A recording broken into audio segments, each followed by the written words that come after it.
Po magandang hapon. Ito, binidyo ko po yung aming pagpunta sa Baguio. Sa ito po, nandito na tayo pa agad sa Skyway. Siyempre po Ayan, siyempre kung ibidyo ko po yan lahat, ay mahaba po yan. So, itin na po tayo, shortcut na. Ayan malapit na kami sa toll gate. Ayan, lumagpas na pala tayo. Ayan, so habang na binabagtas namin ang kahaba ng toll gate, ay kami naman po ay ito, patingin-tingin sa daan at ako'y nag-video habang ang katabi ko po ay natutulog.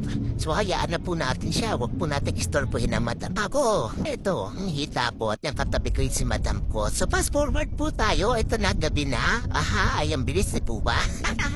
Abay, syempre naman po, kailangan po mabilisan ang ating video. Hindi po natin kailangan ng matagalan dahil po mahaba po ang noon. Mahirap po may video yun. Mahaba. Baka kayo mainit, gaya ko. So ayan po, yung kahabaan na puto ng Baguio na aming binabagtas at aming po nararamdaman ang lamig ng simoy ng hangin. At habang kami po ay nakaupo, kami po ay talagang giniginaw na. Ni naman po ay mga nakashort lang din habang kami ay bumiyahe. Kaya po kami ay giniginaw na. So hindi ko na pinakita po yan ha.